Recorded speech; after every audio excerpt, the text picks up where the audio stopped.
It's going to just take a few moments. I'll keep you updated.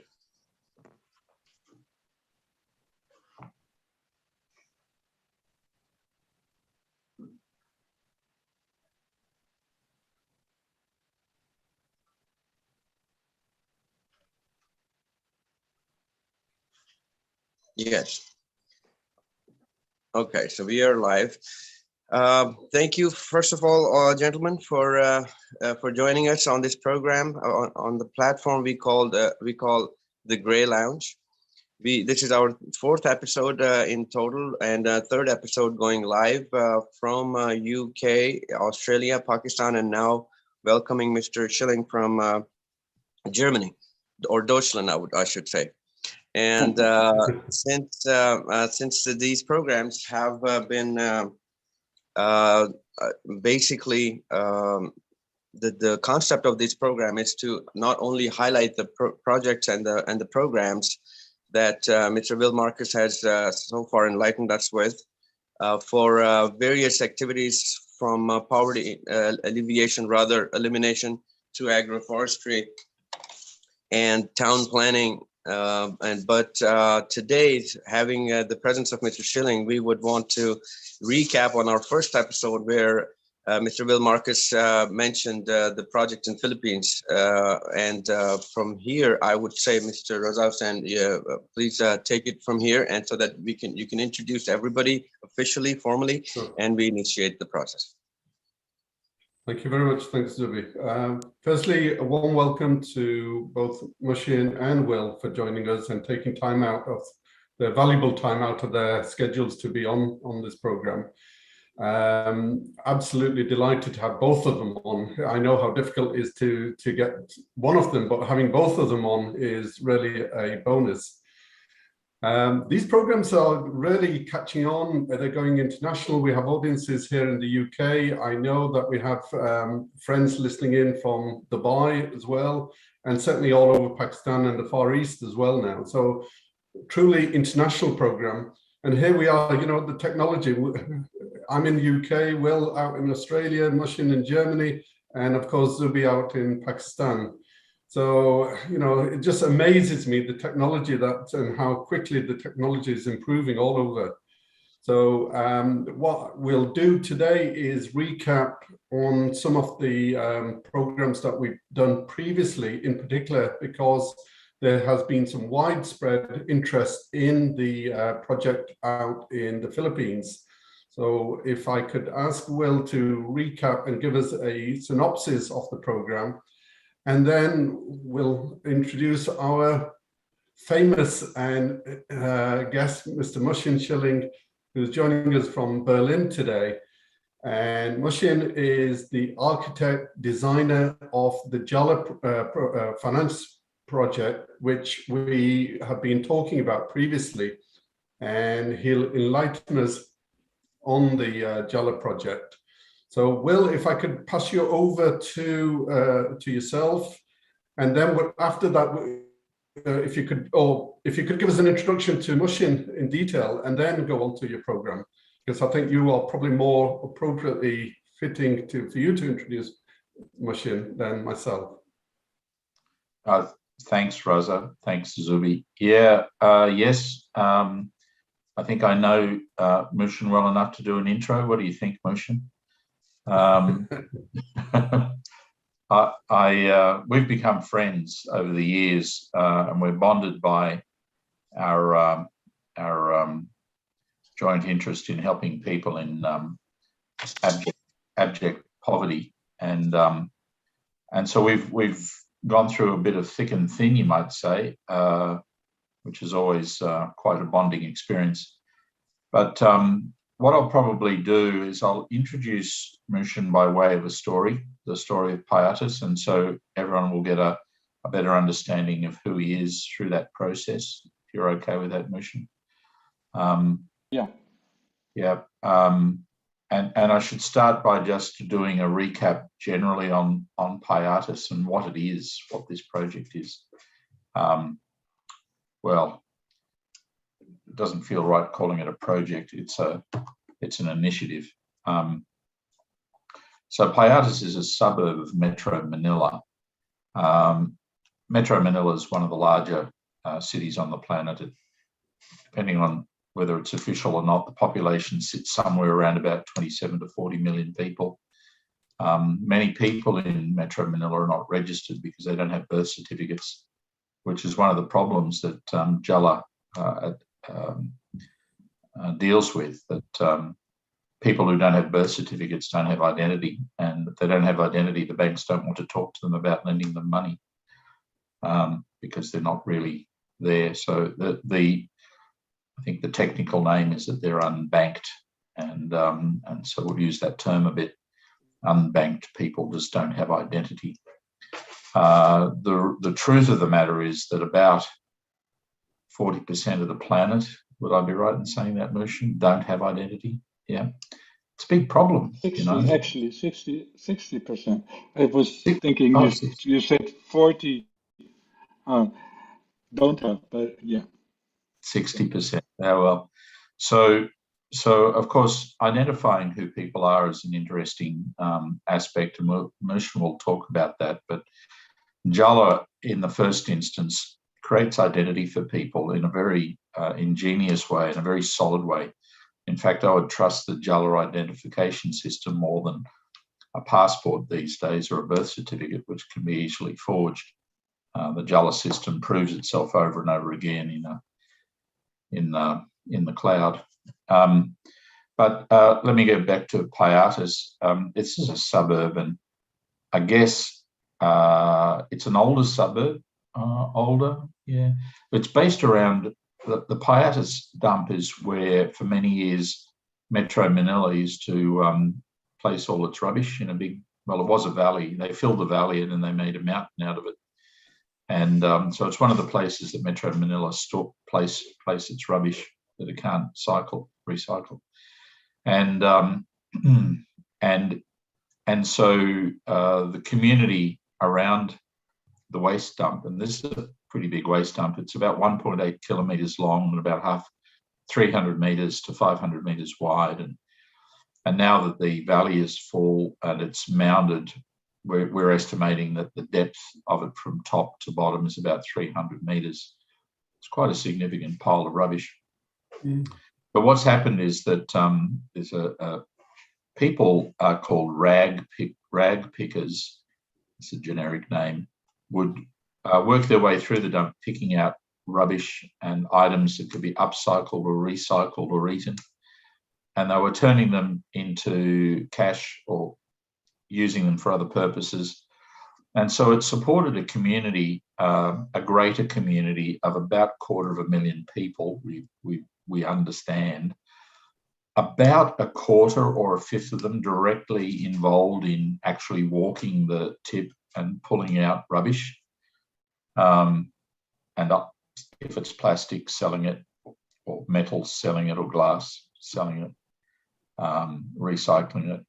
Or if it's computer parts, recycling them, cleaning them, and reusing them. And if it's food, of course, for eating. But what happened in this particular community of Payatas? So Payatas is central to, not in the centre of Metro Manila, of course, but it's part of the super city.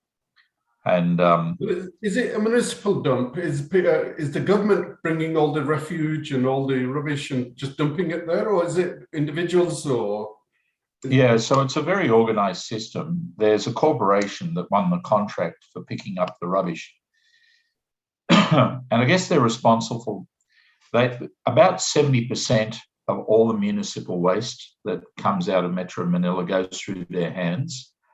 And what they do, they get paid by the ton for the waste that they store in this place.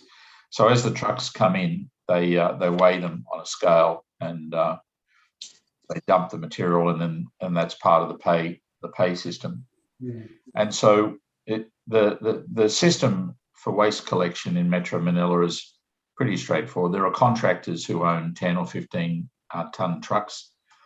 And they employ or engage with half a dozen young men, usually, who hang off the back of the truck.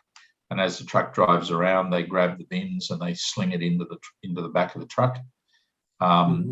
While they're doing that, there seems to be a symbiotic relationship with some of them, where anything they can salvage off the top for recycling can be theirs. I don't know what the financial arrangements are between the truck driver and the scavengers, but there must be one of some sort. So the process of recycling and upcycling occurs as soon as the rubbish is picked up from the front of someone's place or premises. And so these trucks wind their way up the mountain to Paiatas. Well, they don't do it now, but I'll come to that. And they dump the rubbish. And so by the time the rubbish gets to the dump, we would estimate 10 to 20% of the items that could be recycled have been taken already, and what's left just goes straight into the waste. Okay, so about 3 years ago now, I think, or maybe 3.5 years ago, there was an avalanche of rubbish. The rag pickers had undermined the mountain of rubbish, and there aren't any real figures on this, because don't forget, everyone is none of these people have identity, so you can't really check them off whether they're dead or not. But anecdotally, we believe that in excess of 1,000 people died in the avalanche of rubbish, came down on top of them.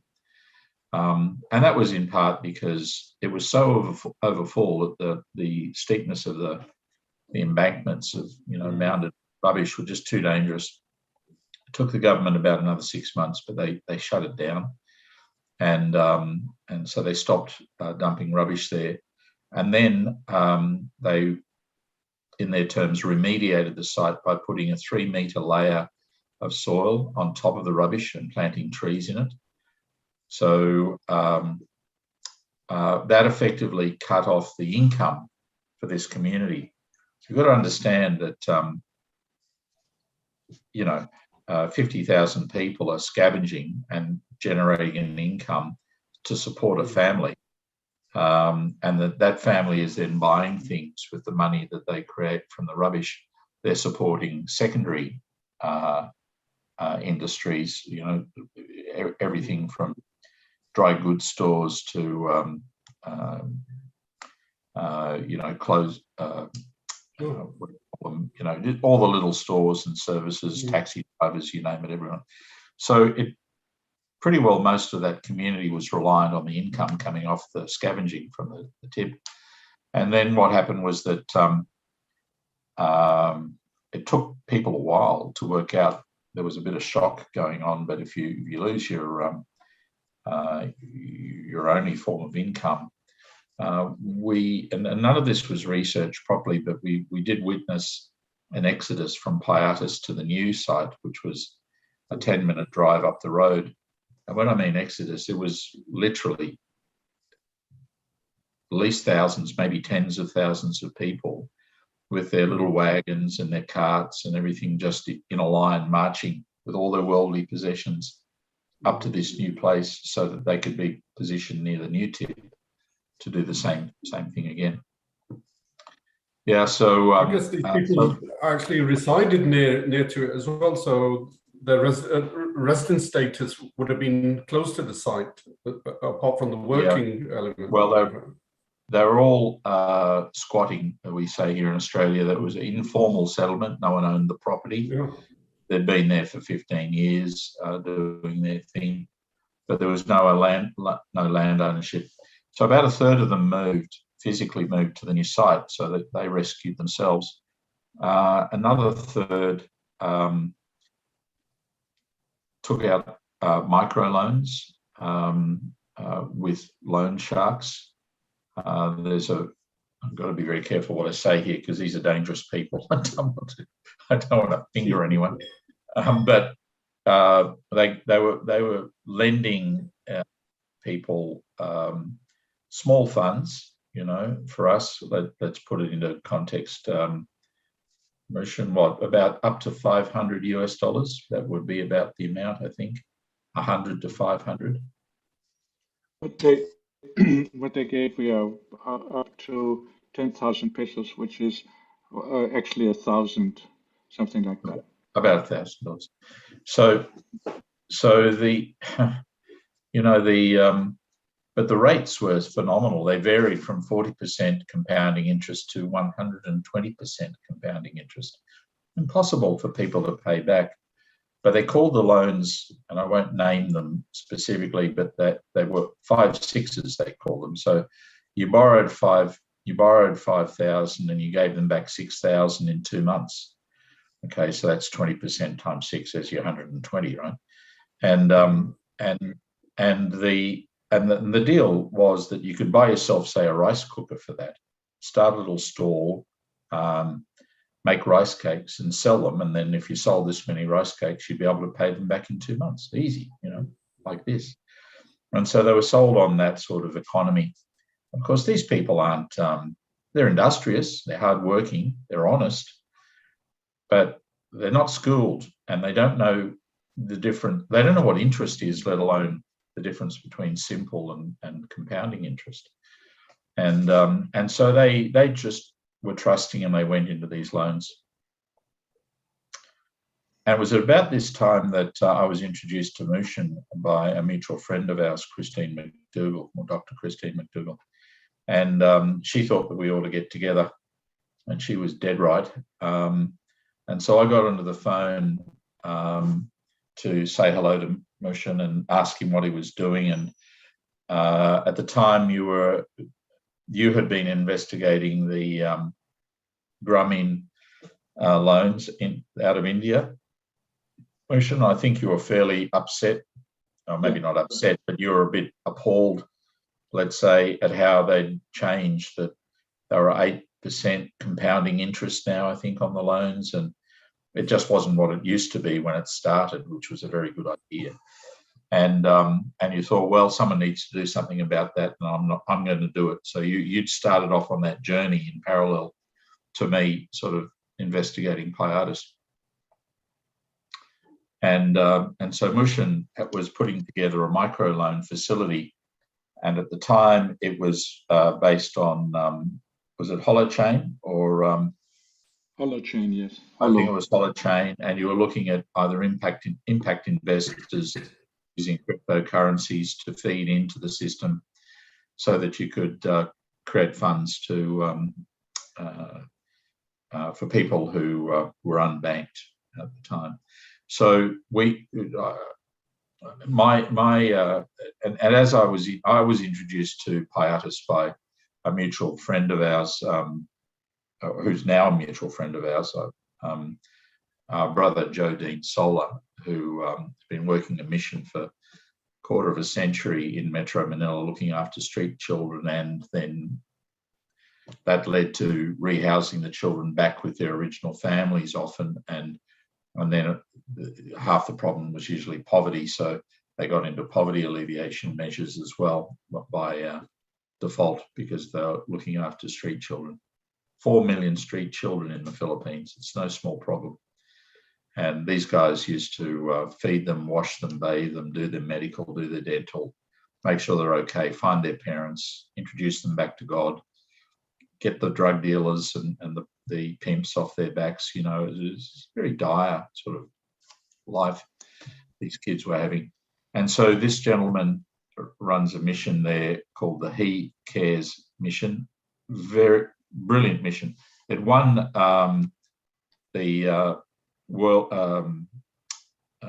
Vision, or a big NGO. World Vision gave them the title of the world's best charity about 3 years ago. That's no small thing.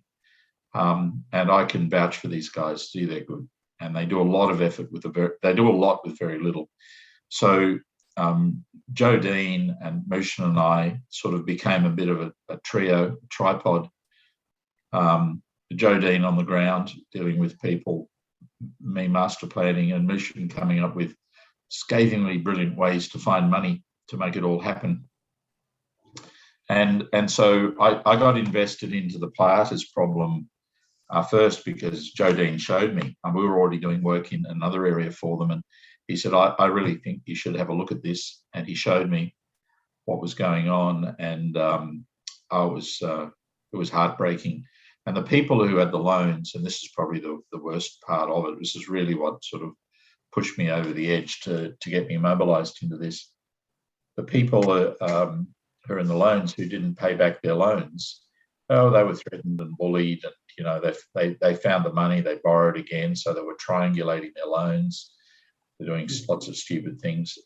Then if they failed again, it got to the point where they were offered by the loan sharks to either sell their daughter into prostitution or have their son become a drug runner for them. So these are not good people, obviously, the loan sharks. But the people in Pleiatas are good people. They're all very, religious, and they try to do the right thing, and they're honest as the day is long. It's really quite remarkable. And then if they failed to agree to that, they would suggest maybe that their children sell organs to them. Like your son has two kidneys. You let us have one, and we'll write off the debt. So they'll write. That's a $25,000 organ being exchanged for $500. It's very criminal. And if they didn't do that, then, and this is what was happening when I was there, these loan sharks were abducting the children, harvesting all their organs and throwing the empty bodies back into the village. Dire stuff, really not good. And there were 6 children that had happened to in the month before I turned up there, and that was November 2018, I think, from memory. And that just motivated me to do something about it, because that just can't happen, that sort of stuff. And so I started trying to come up with a plan to lift these people out of poverty without moving them, because the ones who weren't moving, I wasn't going to move them, not even with a very big lever. That was home. They'd made their dwellings on the spot. So we came up with a few plans, and this is where the food cube came from in the initial. That's the original. That's the initiator for the food cube, and the vertical villages started to come out of that as well. And then we're searching around for finance and for the whole thing. And at this time we were talking to the person who owned all of the contracts with the government to take the rubbish. Not that he was party to any of this, but he had lots of money, and he could understand the problem. And this is Mr. Santiago, a brilliant man, and as it turned out, and he was willing to put a percentage of his profit back into what we were doing to make it happen. But at this time, I went, after I'd spoken to Mushin maybe once or twice, and I found out what he was doing. I invited him to come and see what we were doing, have a look at the problem, and see if he could use Pleiatas as a pilot, maybe launch Jala there, because Jala at the time was under development. And so immediately Mushin said, yes, I'm going to fly. At the time, Mushin was living in just near Bangkok in Thailand. And he got on a plane, and we met in, where did we meet? In the plane, didn't we? We both boarded, we arranged to be on the same plane, and we where was the plane from? Gee whiz, now I forget. Was it China? It was somewhere in China. No. It was Philippine Airlines, or I think it was Philippine Airlines going to Manila. No, we met in the airplane. We met in this small airplane flying to what is it called? Zagreb city. Zagreb. No, what's the name called? Yeah, now I remember. Yeah, okay, we met. Yeah. Anyway, nonsense for everyone else, but we're just reminiscing here. So we sat on the airplane together and spoke, got to know each other, And then over a period of about 10 days, I think, we were sort of traveling together and talking constantly about the situation. And Mushin and Joe Dean was showing us the issues with the poverty on the ground. Mushin came to the conclusion that that Jala was suitable, but and in the first instance, it would be a suitable replacement for these loan sharks, these small loans. And because Jala can operate at about 5 to 6% simple interest, which is a far cry from 40 to 120% compounding interest. And so we had to then work out a way where we wouldn't have a target on our back by stealing all the business off the loan sharks. And Mushin came up with a very elegant way of doing that. And I won't go into the detail of that. Mushin, maybe you shouldn't either. Otherwise, we might show our hand, our cards. But and then we kept doing this, and it was very clear that housing was a big issue. Inappropriate housing was actually causing the poverty cycle to a great degree. I mean, there's lots of moving parts with poverty, but inappropriate housing was a very neat way to intervene and to bring about a solution. But it was very clear to everyone that with the amount of poverty we were talking about, and this is just in Metro Manila or the Philippines, if you want to get broader, no one could afford to rehouse all of them. And anyway, when they did do it, it was sporadic. The government would do poverty housing, low-cost housing estates, and they might put in 200 houses that were tiny. They were literally one room, 25 square metre, 5 metre by 5 metre, or the bigger ones were like 30 square metres, with a kitchen in one corner, a little toilet in one, and the rest was open space for dining, sleeping, and just living.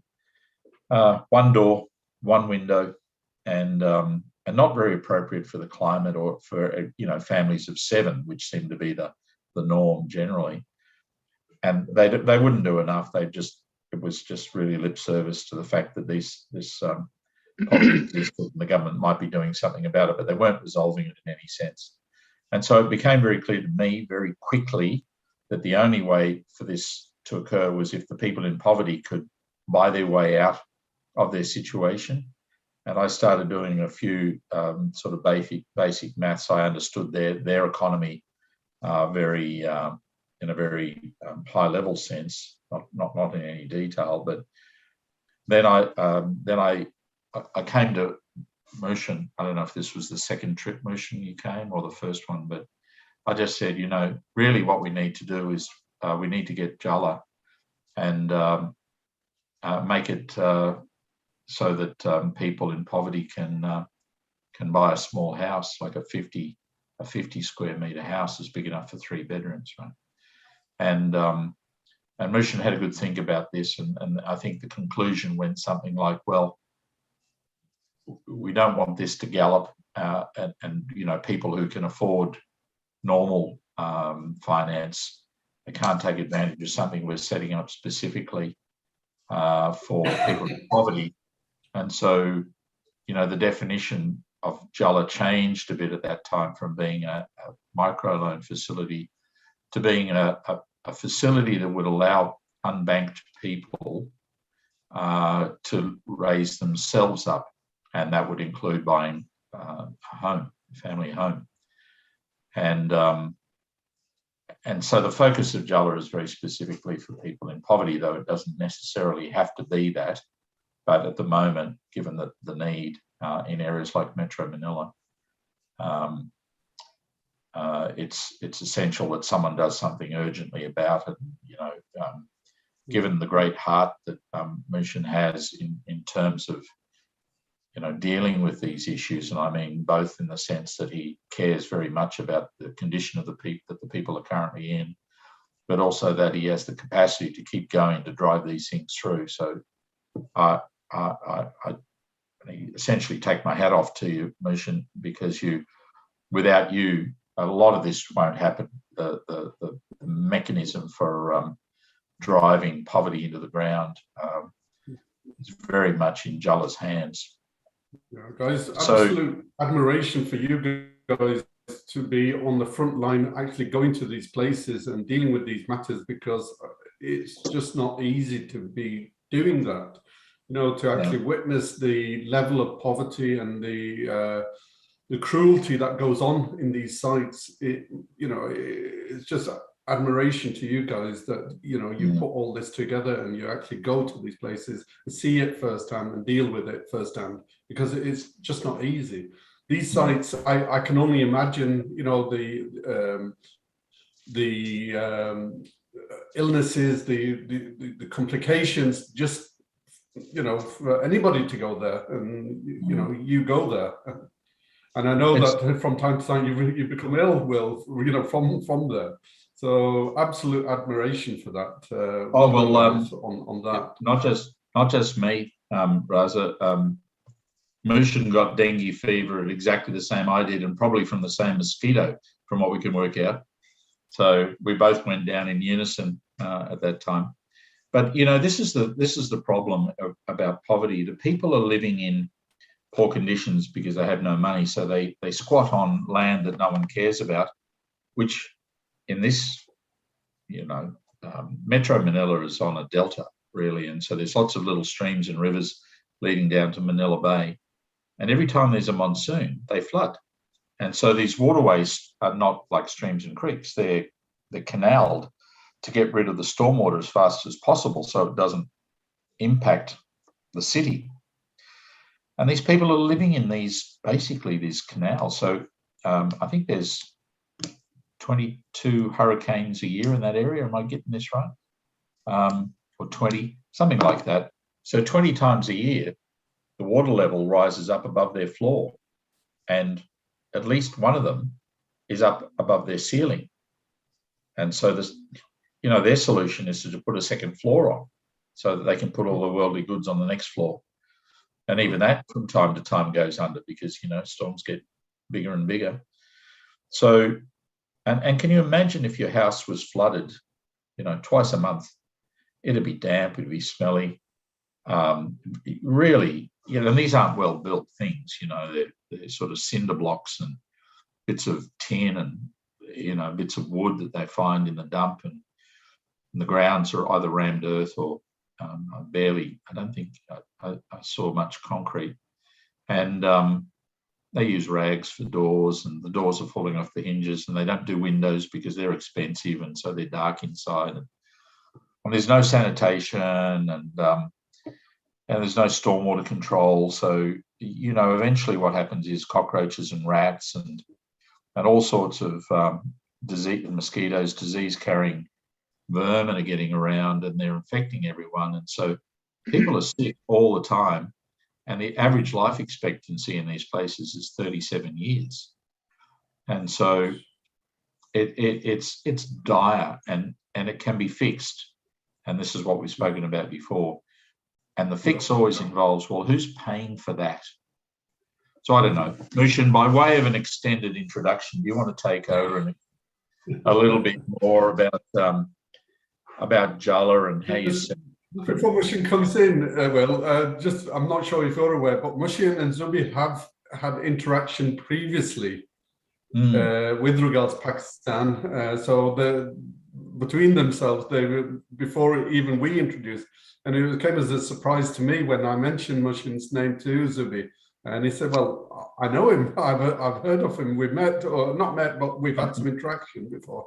So familiar to each other there. That's great. All right. Thank you, Will, and thank you, Raza and Xaryab, and for inviting me to talk a bit about Jala. Yes, it started out differently. It didn't start out as a microloan system or either. It started with my fascination with the blockchain and the possibility of using a verifiable internet. You know, the internet now, even with HTTP PS is an open system where everybody can log in and nothing is verified, basically. The verifiable exchange of things. So along comes the blockchain and Bitcoin most prominently. And so I was fascinated by that, especially making everything verifiable and identifiable. So that is one part. And the other part that after a while, after I started to understand how that ecosystem of cryptocurrency functions and works, I was fascinated by the way that would allow us to raise funds in novel ways and use that. So then through the contact with Will, I realized, I'm 67 now, so I realized, what do I want to do for the rest of my life? And then along comes Will, and then I figure, yeah, let's eliminate poverty. It's like that. Yeah, okay, let's do it, right? So, I mean, we actually, um, to put it in a grand picture, the money is out there. And I know of tons and tons and tons of money looking for good opportunities to flourish and to make some little bit more money. So, I mean, there's so much out there. And especially in the volatile economics we have now, people are looking for reliable places. And actually, the pension funds in Europe, they are huge and they have all these rules for reliable funding of things. So after a while, after Will and I have been speaking, and I've been seeing, I mean, Joe Dean really likes to do the full immersion. So he took me to one of the most, I don't know how to say this, but one of the most interesting slums I have ever seen, which was underneath a high rise. So there was something like what is it, 200, 300 people living in the cellars of a high rise, basically, near to the river, getting flooded, etc. Anyway, so one of the things I knew about poverty before was that people invest tons of energy and innovation into staying alive, basically surviving. So I always saw poor people as entrepreneurs without credit. So they're entrepreneurial. I mean, what was describing about the dump basically shows how that works. They find something to sell, something to do, something to make money with, which makes COVID all the more tragic. I mean, I would say the poverty rate will have doubled in the last 2 years, and the hunger rate will have tripled probably. But anyway, so um, so that was the point where we were, and then I didn't want to do microfinancing. But then once I started to look into microfinance, I saw Yunus, the guy that created Grameen, the Grameen Bank in Bangladesh. He's like celebrated as a famous Yeah. innovator of microfinance. And um, that their interest of the Grameen Bank, the interest rate for the smallest types of loan is 25%. And that's not because Yunus is such a bad man, but it is because it costs so much. The lower the loan, the higher the cost of the bank. So he Mm. has a beautiful. So his innovation was really putting people together, especially women, and then making a loan to five or more women. So that was like his biggest innovation from my point of view, my personal point of view. Um, then So we have the poverty, we have a new means like Bitcoin that would allow us to potentially tackle the problem with a vehicle to give people loans who are in poverty. And so then, I mean, the major problem, Will spoke about it, is really identity. So the identity problem is really, I think there's like the World Health Organization has a term for it. 60% of the world's people are not identifiable. And then of those 60%, then 80, 90% of those people are also unbanked, what they call unbanked. Basically, nobody really wants to give them a loan. Basically, that's it. Just to clarify, guys, the unbanked, we are talking about people that do not have bank accounts, essentially, or Yes. are not in the banking system. Yes, and the major problem for most of us, it's like a problem that wasn't even on my horizon previous to really looking into it. It wasn't even on my horizon that, um, I took it for granted to have an ID, and you need an ID to get a loan, except the loan sharks will accept you without an ID. They just see you, they've got your mug, and then if you don't pay, that mug won't look so nice anymore. So, basically, when Will and I went to Pilates one time and talked with around 40 people who had a loan through loan sharks, one of the most amazing things, there was two, basically, there's the high interest rate, the compound interest rate, and them not understanding any of that. They just know, oh, it's Bombay 5-6, meaning basically I get five, I pay back 6 pesos, whatever it is, 1,000, whatever, right? So, and within a short time. That's all they know. And they're actually really thankful because these are the loan sharks are the only people that give them a loan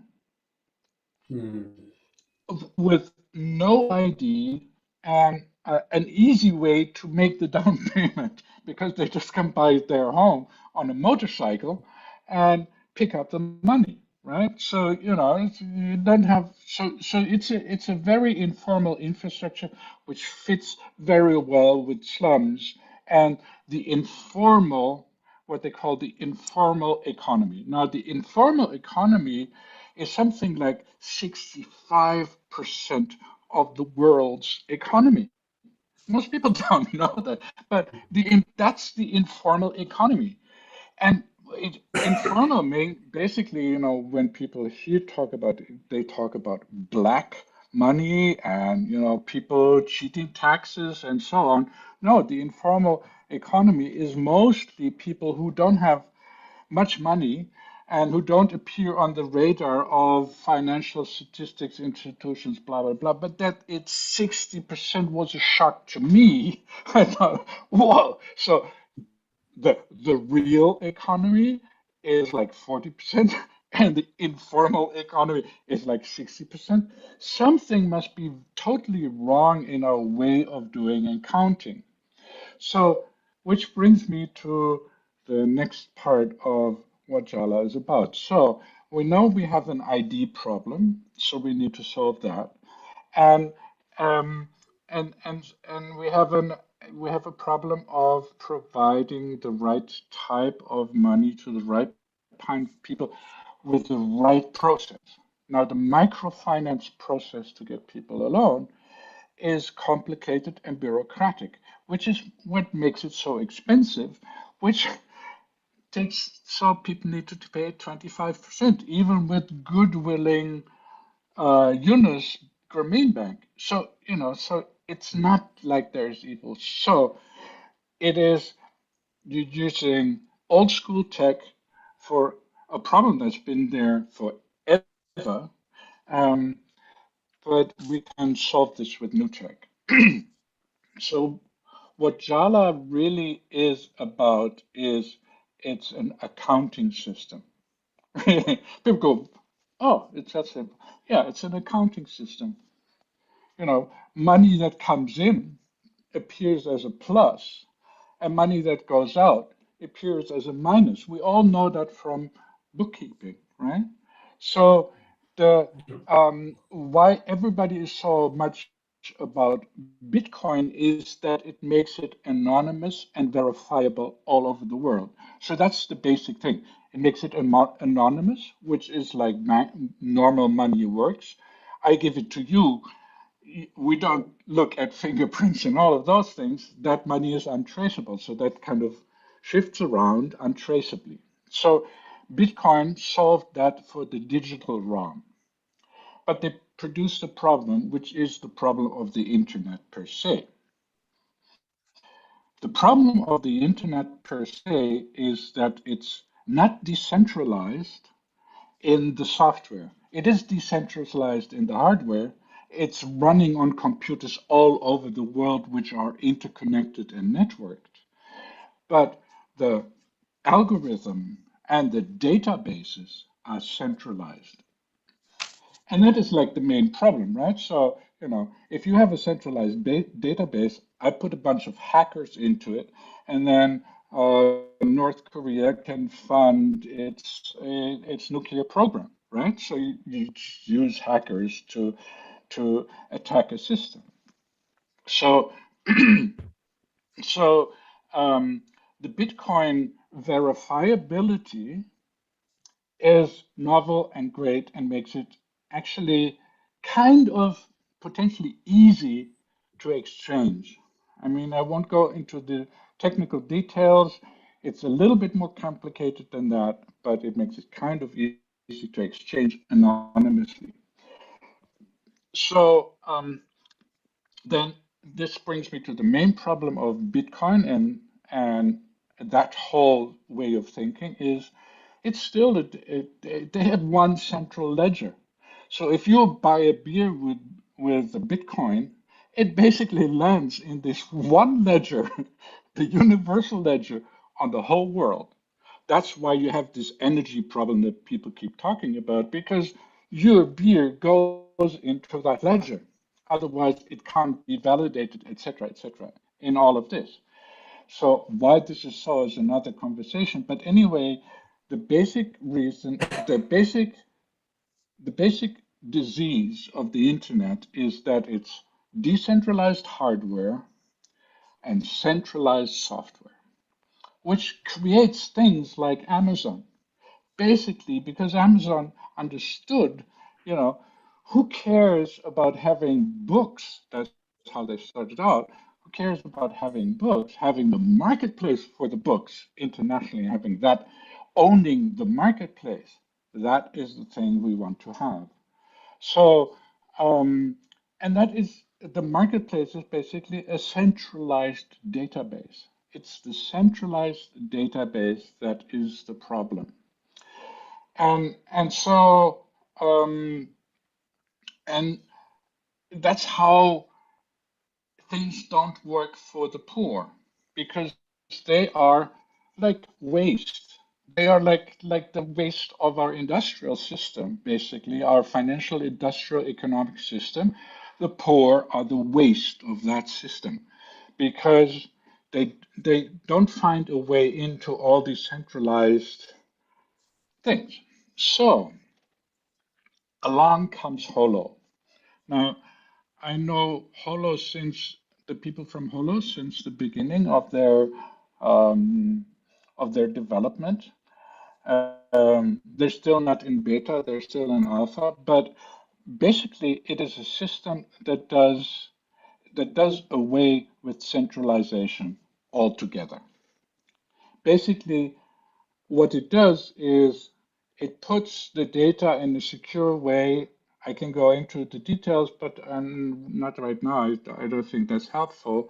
But it puts your data in a decentralized thing. So my data, as far as those data are needed for interaction, they just go between mobiles, computers, and holoports, and in a decentralized way, which is basically the way the traffic in the internet goes, is also decentralized because one says to the other, but they always have this package which leads back to the centralized database and makes it vulnerable. So if you have a decentralized database, basically you have fulfilled the promise of the internet, which is what people are now talking about. Web 3.0. Basically, Web 3.0 is if you don't want to buy into big industry movies, basically Web 3.0 is the decentralization of the software and the software sources and the income sources.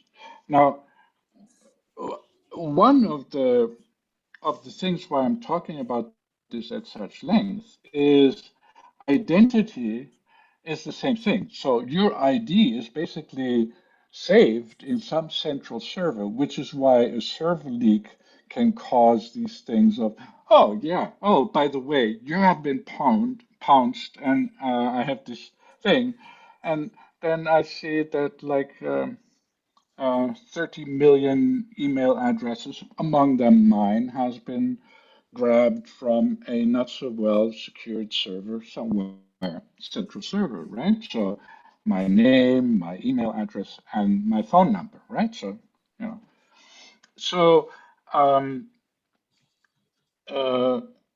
and also if you want to rob a bank, you know, if you want to rob a bank nowadays, you don't go with guns blazing inside the bank.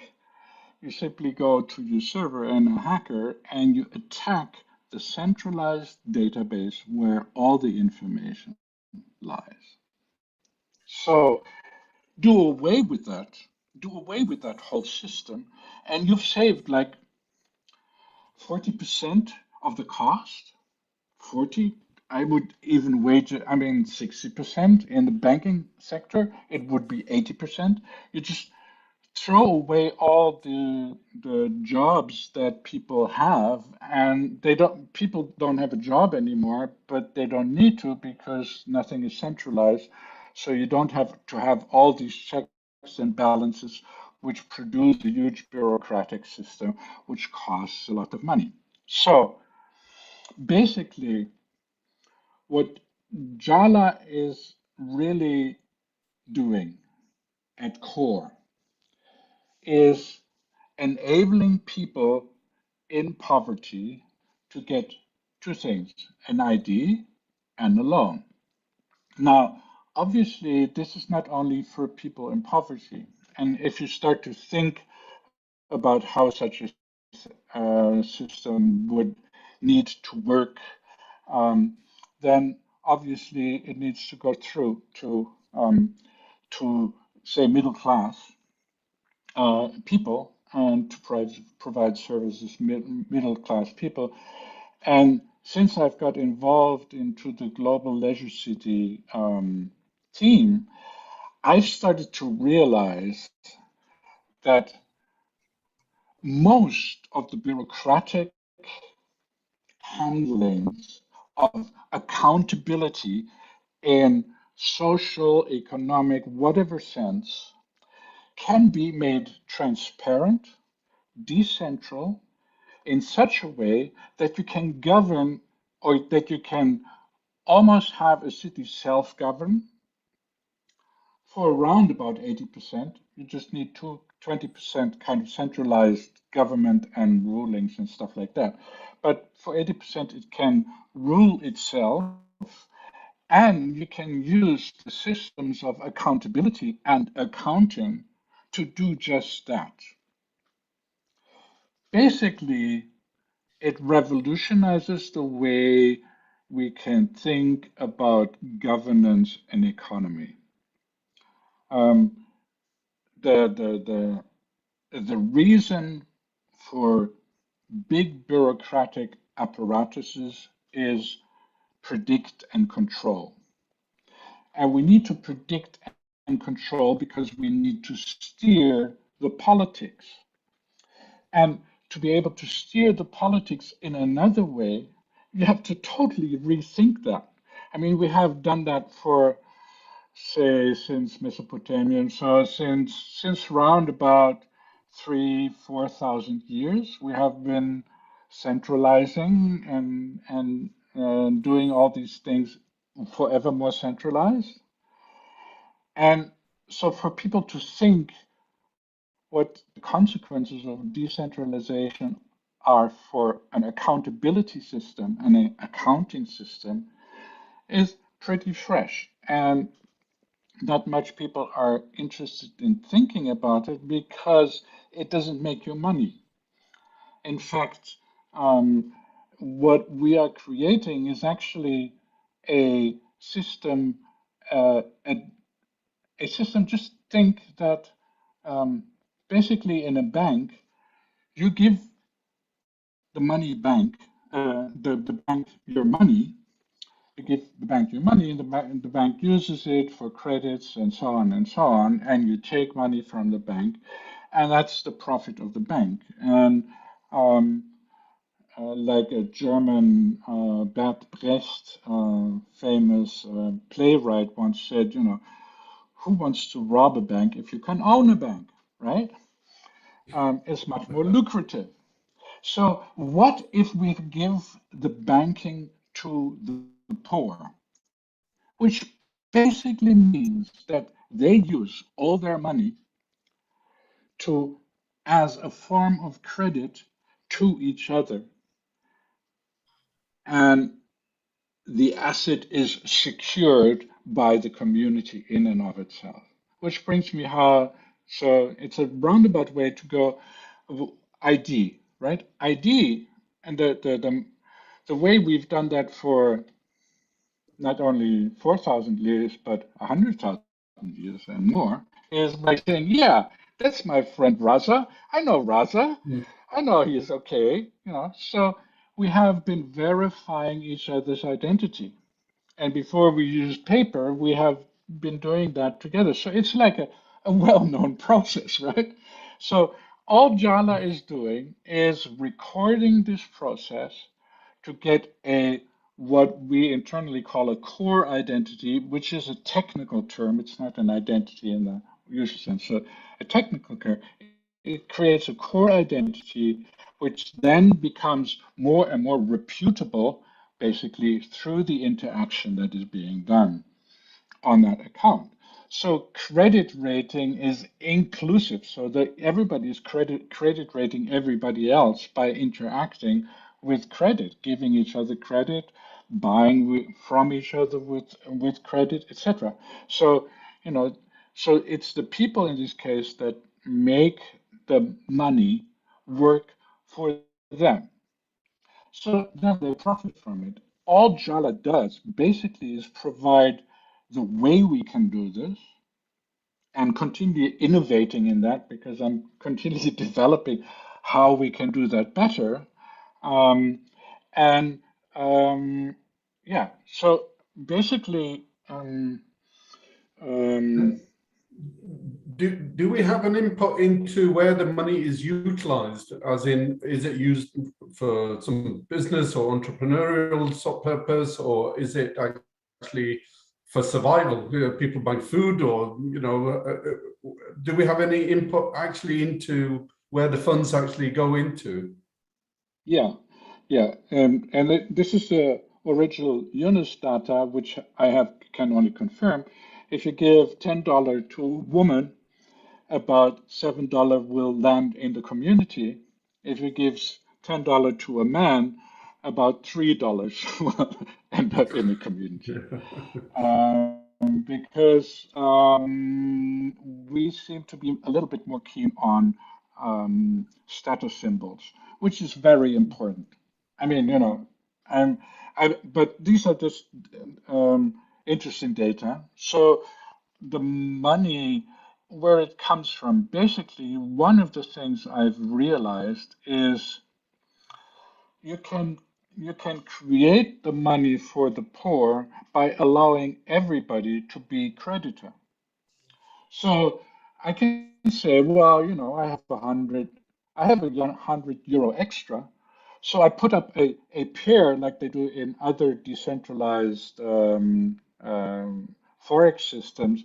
You know, I put my $100 in there, and they stand on the opposite of 100 Jala accounting units. So that pair just stays there, and then somebody wants to buy, who has Jala accounting rights, wants to buy, say, dollars, then they use this swapping potential, basically, this same mechanism that is being used in huge finance, etc.,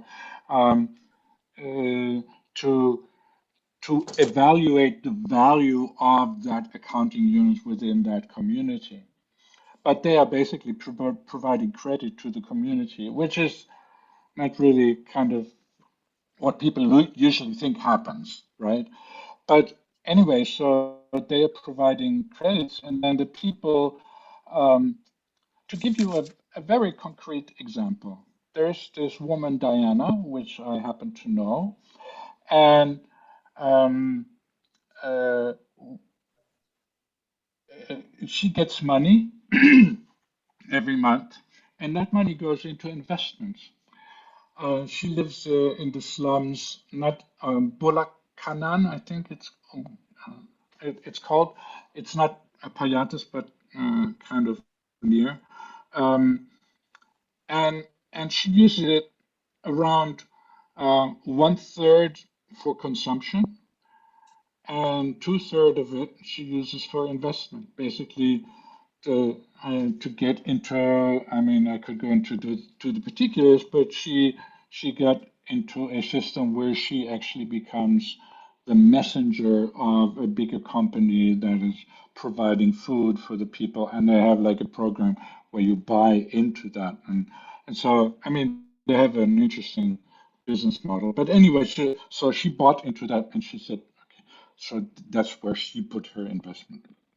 Other investments go into things like roofs and stuff like that. You know, remember Will when we spontaneously put money together for this older woman to give her a roof. Basically, she was half blind. And so anyway, you know, so it's um, making a system work for the people. Basically, this is where I landed from saying, okay, now if we want to eliminate poverty, all we need to do is give the people who are in poverty a means to um, invest, and some infrastructure and some advice, maybe, etc. You know, so they can invest. Now, Will, so I come onto this large thing because Will wanted Jala to finance housing for the poor, and in the beginning, he said, no way, he can't do that, you know, because A, housing is too expensive, and two, B, nobody's going to give the poor a credit. So Will said, no, Jala should do it. I said, no, can't be done. So, but anyway, you know, we figured out a way. It can be done, but it can only be done if you don't take a huge compound interest type of loan. If you just get a loan where the maximum interest is around about 5 to 7%, within that range, depending on factors I can't I oversee at have this moment. I have a few questions after having Yeah. heard Jala in depth. Firstly, the main question is because as Bill started off the discussions and mentioned the loan sharks being very well connected and to some level even dangerous enough that he was careful mentioning the details about them. So when you get into a place with such unfavorable environment and atmosphere, and you bring about a change which is not just constructive for the market that these scavengers are living on. I mean, the money scavengers, I mean, Yeah. and on top of that, you are eradicating their source of income and giving those people not just identity, but banking them also in the unbanked opposite terms.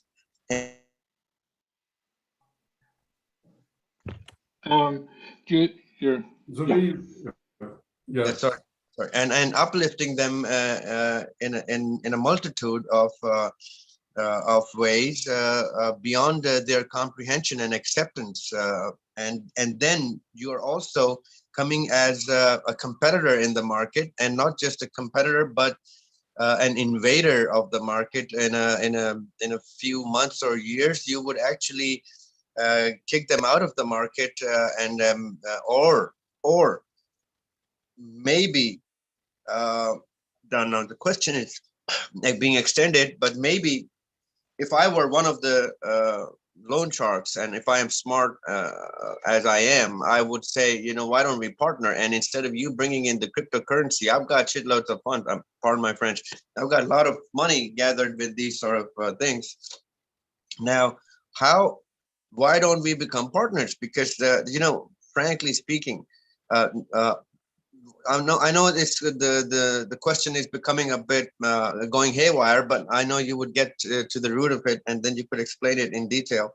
That if I were in Pyatis and I was selling organs of these people who are unable to pay me their loan, and I'm making 10 times or probably 100 times more than what they owe me by selling their kidneys and livers and whatnot, then all of a sudden Jala comes in, or Will comes in, and Mushin comes in, and I look at them and I'm like, you know what, you're not my enemies. You could actually be my partners, because the way cryptocurrency works, just like you mentioned earlier, that it is verifiable, but to some level there's still a question mark on the transparency of the funds which are being maneuvered in the system of the blockchain, and how these for instance, Pakistan does not allow cryptocurrency and these sort of exchange, because black money can be converted into white very easy through this. Can I avoid? Sorry, yeah. Can I first bite at that? Your business brain is working overtime there. I think there's two things I have to say about this suggested partnership. The first is never, and the second is they're not going to move from 120% compounding interest to 5 to 7% simple interest, and only a portion thereof. But if you're removing them off the equation, then they would probably think about it. Yes. No, thank you. I kind offer denied. There's two ways to think about this, because as you rightly say, obviously there is an open door to money laundering, and so a scenario is think about where I made, let's say, a million by loan sharking, and now I reinvest this million into the Jala fund and get 5%, but better than nothing, right? So actually, and also because it's laundered. They're not wound up like this. They'll move on to the next bunch of suckers. Well, this is the thing. Yeah. You cannot stop people from using the system, and so if a person has an ID and he is a drug dealer, then he can use our system. Anybody with any kind of interest. He would not oppose Will, because Will is very strict about it. He would first get cryptocurrency and get into your system the other way around. Yeah, but you see, the thing it doesn't really matter how that works, because in a decentralized system, this is impossible in principle. Now, we have to stop that in practice. Like, I'm just like Will on the ethical side. I don't want that money, right? But I can't stop that.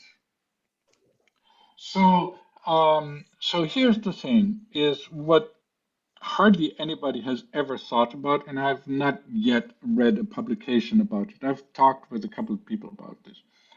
One of the major difficulties of a decentralized cryptographic system is you don't know what is coming from where and going to where, but you can make it somewhat traceable by saying, well, so this brings me to the topic of taxes, right? So by saying basically to the Pakistan state, if you partner with us, of every transaction, you get, say, we take off 1%, and that's your tax, right? I mean, it doesn't really matter where it comes from. It just matters that your coffers get fat, right? So, which you can use for all your government programs. Now, that's one part of it. And when I was thinking about this possibilities of taxation, I realized that so if I have my wallet and I give you $100, then I pay $1 tax, which goes automatic, but it also tells me that at junction so and so, there was this exchange and the state got $1 from it, right? So we have that, those are data points. Now you can use AI, artificial intelligence, to analyze those data points and do a soft approach of this.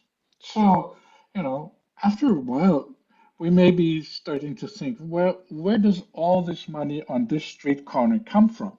So we just put a policeman in plain clothes on the opposite side of the street, and they may see if it's legal or illegal. You see, so decentralized, anonymized systems are not black boxes. They can be investigated with artificial intelligence, which is Okay, why I have been talking, which is why I've been talking to one of the world leaders in, as I consider world leaders in artificial intelligence. She goes a somewhat different way than Google and Facebook does. But I've discussed this very topic with her, and she said, "Yeah, so we can't, we cannot use the system to identify the person. We could, but we're not going to make this possible. We're going to make that impossible. But we can see times and spaces, and that gives us particular metadata, which our law enforcement system may want to use. So that's that illegal part. I mean, that's always a part people really think about, and I think it's really worth thinking about because if we're moving away from the old system towards a transaction-based system, a system that is it's decentralized and based on illegal and transaction, legitimate. then we need this. So we're not going to partner with anybody. I know. Basically, we're not going Basically, to partner, but you can provide the system with liquidity. yeah, So yeah. people all over the world can become liquidity provided and use that system like the entire world financial system is being used to do that. So the other part of your question was, basically they could kill us, right? Yeah. I mean, they could use the ancient means of violence to to threaten us. Now, the beauty of a decentralized system is there is no king, there is no queen, which you could take to dismantle the system. It's the strength of a decentralized system is that it's not centralized. Yeah, but see the way I see it, when a smart mind starts to partner with those enemies of yours, what they could do, and that could actually be a point for you to note down because you could then counter it beforehand. See, because it takes me to my other question, which will lead to a strategy that can actually sabotage your system, so you can actually preemptively counter that. My question is, what if these people cannot pay you back the loans, then what is the mechanism behind it? Why am I saying this? It's because they can actually forcefully, let's say I am one of the loan sharks, and I've got 100,000 people who owe me a lot of money, and now what I'm going to threaten them with is that I'm either going to abduct their children or sell their organs or whatever, right? So I've got them under pressure, and I can maneuver them. So what I could do is force them to get loans from your system in a magnitude of some ratio which goes beyond your plan, or beyond your financial plan, that if, God forbid, things are supposed to go down and people cannot pay you back, then this much is the threshold that you've got in your planning, that this is the hit that we can take. Now, if they utilize that and go beyond your threshold and force them not to pay back, your financial system can collapse. So this is more of a maneuver that they can use by means of your beneficiaries, which you cannot say no to, because they're part of your Jala network, and they do not practically exist other than your network alone. So these people can maneuver things to bring your financial model down.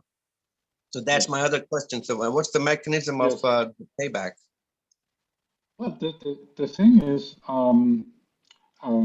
we're basically a community authenticated system. So the community authentication, that's what we call the process of identifying you as person A and saying, okay, that's you, your seed identity is secured, and everything else comes from transaction. Now, there's several ways to counter movements like that.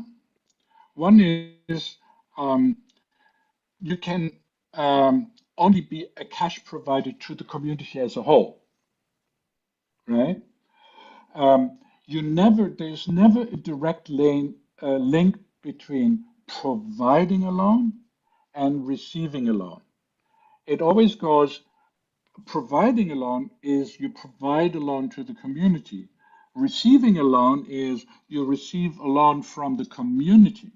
So what does that mean? It basically means that, let's say we start out with a credit limit of €100, and then we move to the next credit level and next credit level. And these movements to the next credit level is simply a meritocracy. Basically, it's a meritocracy. You get good points, you get a good reputation, and you get more power in the system. And so, and this coupled with an AI in the background, which shows us patterns we haven't thought of, you know, and you may be like a totally smart person that outwits me and my whole team, right? Let's say that, you know. The point is, since we are not in power and we are not enforcing, we are giving communities this power. So if I'm the baker in Payatas and I want to buy a new oven, right? The loan shark system works in the way described. Our system works like he may need the backing of 100 people in the community saying, yes, he's worth it and he will pay it back. So that there in the Philippines, there's a word for it. It means honor. I get it. Honor, Yeah, a debt of honor, right? making one credible. Right. So we are using basically the ancient system of honor, of community reputation to police that, to self-police, basically. And I'm sure there's smart people out there who can think of scenarios we cannot come up with that are smarter than us and smarter than me and smarter than all the team. But since we are a robust system based on AI and decentralized governance itself, I could go into the governance system that is enabled through an accountability system like that. But anyway, it would work through those types of communal authentication system. And so at the very core of Jala is its security system, and its security system is the same community we're working with. I would wager that 90% of the people are honest, decent, honorable I people. believe so. I would wager that in general. I believe so. It's just that your competitors in the system can maneuver things. This is why I came up with it. Now, the other one more thing that I wanted to add. Actually, there are plenty of more things that I noticed during your discussions. So the next thing I would want to add is that you mentioned that the informal economy of the globe, or rather these sort of countries particularly, goes up to 65%. Yes. Now, since you're tapping the bigger chunk now through your microfinance banking and Jala, now you are hitting the 65% niche, yes, which the formal economy does not, the formal economy cannot tap into, because you have invented a system which is now banking the unbanked and the bigger ratio of people. And you had a very beautiful quotation which I would want to use from here onwards with your permission. You said the poor people are entrepreneurs without credit. That was a beautiful thing to say. Now you are tapping at the mass entrepreneurs of the world, of 65% of ratio. So now you're going to tap into the economy, which is greater economy than the rest of the giants that the greater families are living on. So now you are getting in on top of the food chain, so to speak. So when you do that, how long do you suppose, or do your financial experts calculate that after having the bigger chunk, how long do you think it will take for you to bring down the percentage from this 25 up to 25% down to, say, 2%, 3%, so that it becomes very, very viable for the greater poor countries and continents like Africa? So is there a forecast, a financial forecast that your financial experts have made so far that could be more of a how would you say it? A positive note to this, that could add a positive note to this concept of Jala, that we plan to bring down microfinance interest rates from 25% to 2% in a span of these many years. Well, I would say it's possible within, I can't say years, I would say reach. Basically, you see, we're moving towards zero marginal cost in all areas of life, basically. So I think the limit, the fastness of growth, really depends on a couple of things. And you can do, I mean, I've worked through most of the operational stuff. We can make mistakes on the operational front, right? We may have a bug in the system that we didn't see. So you have all these types of things, which, let's say, after 2 years, we've kind of gotten out all of those. I think we will start not with 25, we will start with 7%, just to be safe. I was saying between 5 and 7%. Well, if we do a housing project, we can go with 5%. I've done a rigorous accounting with Will on that topic, and so we can do with 5%, roundabout by that, with that. But with the other things, we will start at round about 7%. But what is also what I forgot to mention before is that every community which has the potential to give credits to other communities, they also have an insurance, a mutual insurance. Now, just imagine the insurance system won't ever like us again. But basically, we're creating a seed cell for mutual insurance, which basically means all the people mutually insure each other. And so we will try to find, we will inevitably, through all these things, find ways in which we can do insurance and all of those aspects. So, um, um, coming Yeah. back to your question, there is, I would say, um, we can we can go towards 2% within 5 to 7 years. Mm. Would that be dependent on the database? I mean, the user base, or would that be dependent Yes. on the more venture capitalists jump into it? No, the user base. Basically, because basically, we are not attractive to a venture capitalist. I mean, We it's also sort of decentralize that. So microfinance. you see, we also decentralize that, but Okay, one more thing I wanted because to it's add. self-funding. So okay, yeah. Yeah, I get it. I get So it. so the self-funding aspect of it is really, really important, which basically means also kind of a knockout to the Peter Thiels of this world, because we're not going to provide huge amounts of money for early investors.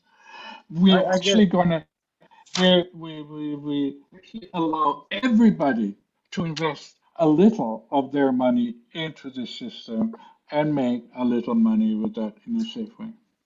Okay, one more thing I want to add, which may help the cause that you are working on. See, after listening to, I know there are a lot more details that could not have been discussed in such a small, short time period sitting. And I would want us to, if possible, at your convenience, want us to have in-depth discussions on this whenever possible, however it may be, through a Zoom session or whenever. Now, but from what I've gathered so far, this cause is so beautiful and noble to begin with, that I would keep on suggesting whatever I possibly can to for that you could add to those improvement sides of it.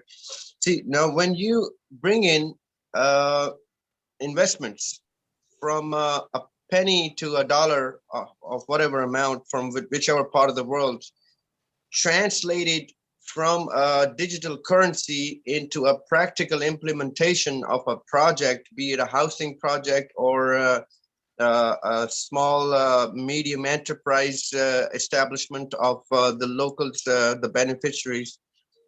After all, it is now being translated from a digital currency into a practical asset and equity. Now, this is something which even Bitcoin does not have. This is something no cryptocurrency so far has managed to achieve. I mean, frankly speaking, this bubble can burst in a matter of a moment and people would go bankrupt all of a sudden and probably lose their lives in the process.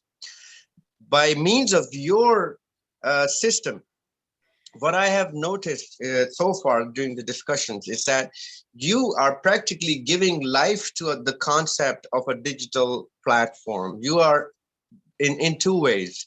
A, you are establishing a blockchain of your own with those 65% of unmarked, unbanked, unregistered, non-identity people into a certain blockchain of your own under Jala, which nobody even tapped before because it did not practically exist on the map. So you've got a bigger blockchain in the future. I can foresee a bigger blockchain, a parallel blockchain, but you are at the moment dependent on a current system of blockchain with the current prevalent cryptocurrency or digital currency.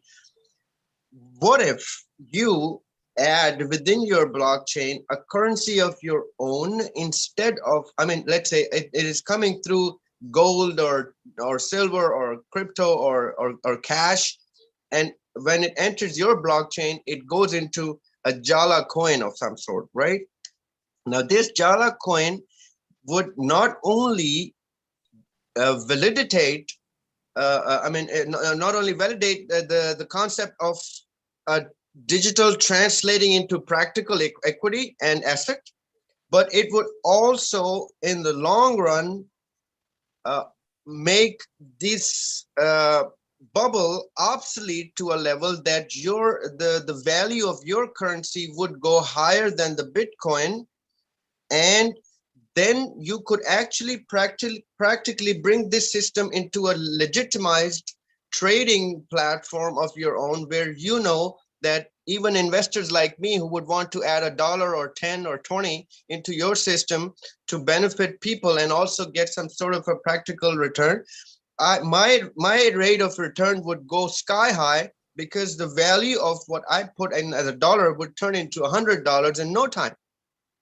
And I would let go of my interest. I would say I don't want any interest because it's a noble cause.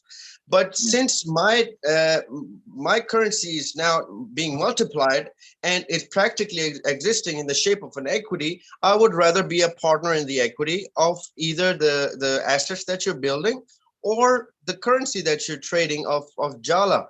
So I would get rid of this bubble of cryptocurrency and be in a practical blockchain of yours, where not only I'm benefiting people and getting prayers from them and probably a better afterlife, but also the assets that I'm putting money into are multiplying in thousands in a matter of moments.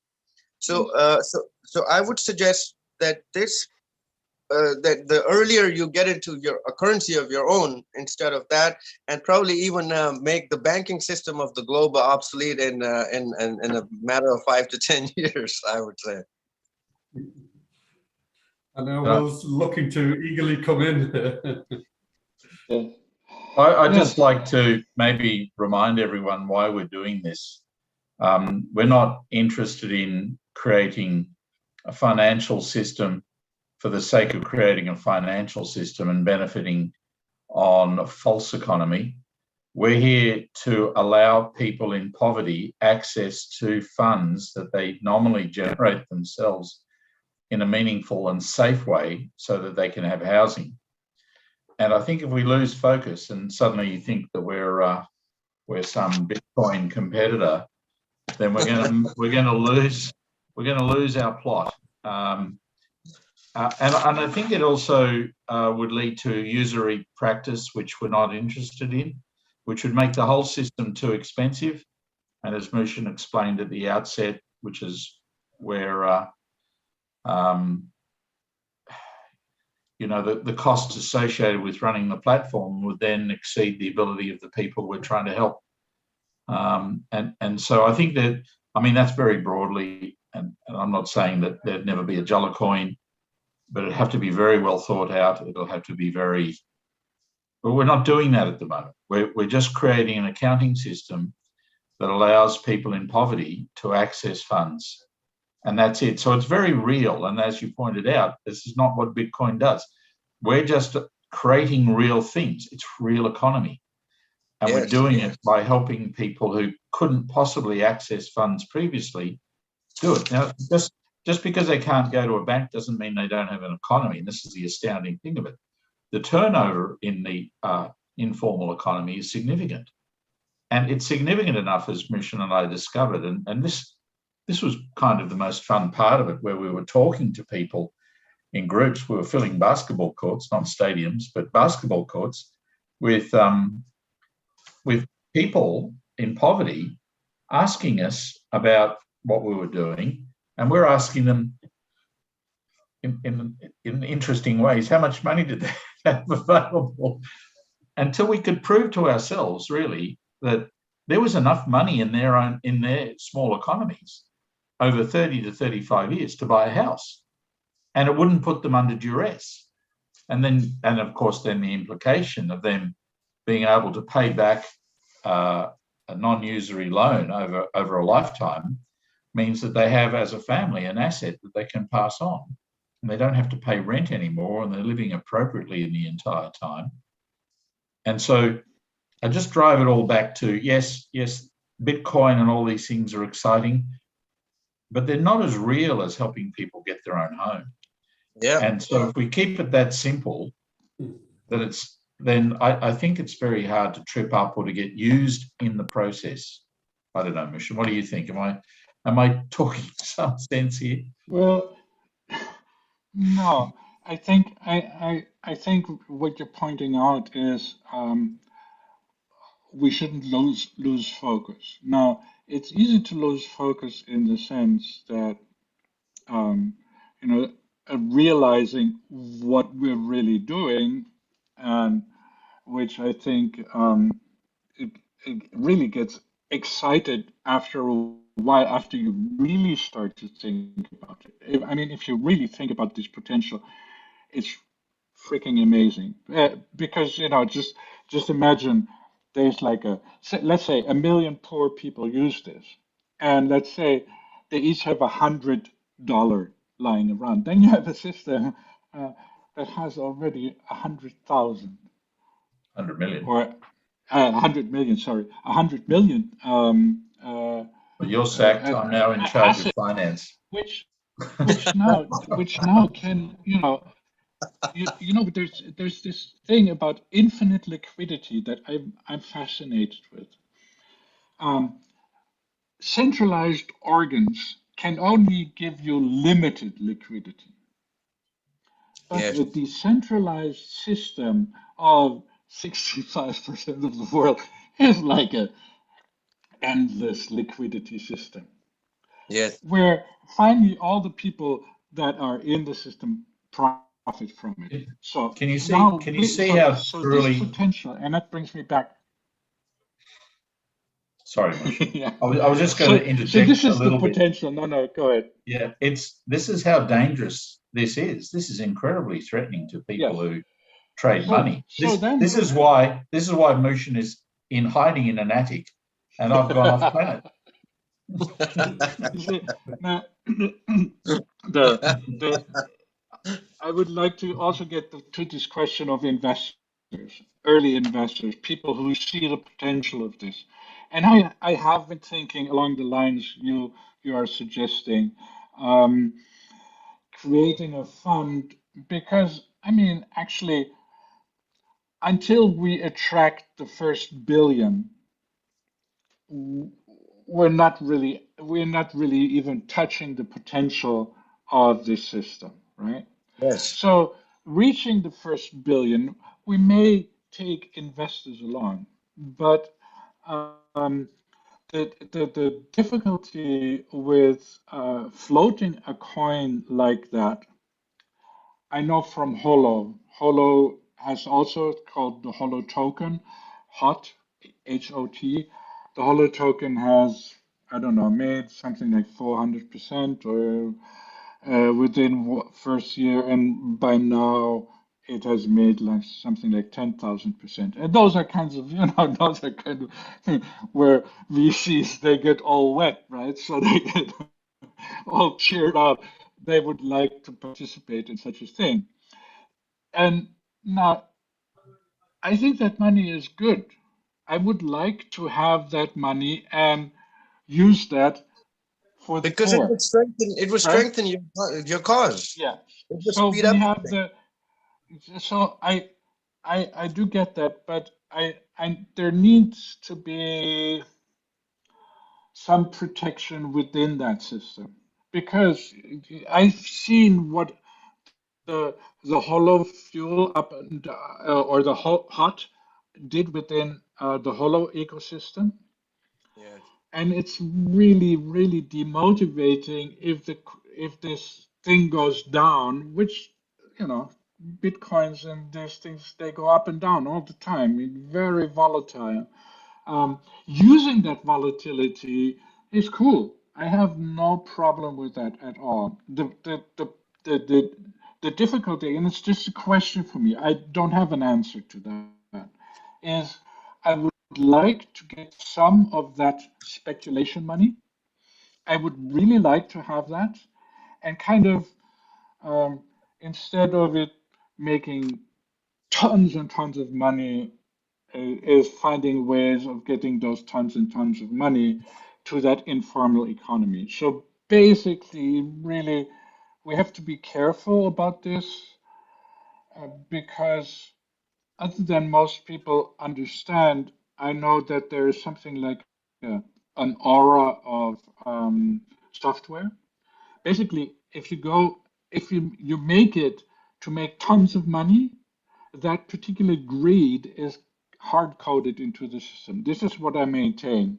It may be funny for people, but this is what I maintain, and this is what happens. And this is what happened with Bitcoin. I It totally, has I this, totally agree. I totally agree, and I think when Will pointed out that we would lose focus, it is. I totally understand, but I took the liberty of saying that, considering that we are all under the global umbrella of a noble cause. The concept is.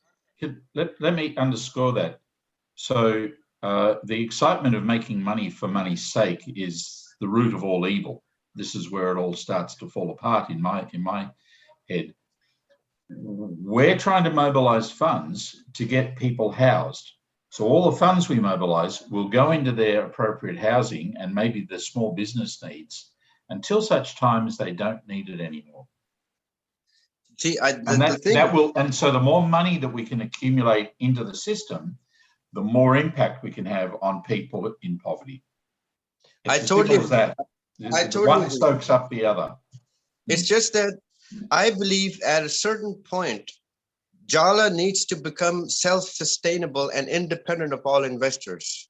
And that is because, frankly speaking, if I am one of the members of a family in a slum in Philippines or Bangladesh or Pakistan, for that matter, I would want to become independent of the loan as well. At one point, I would want no more monthly interest being drained out of my income through even Jala.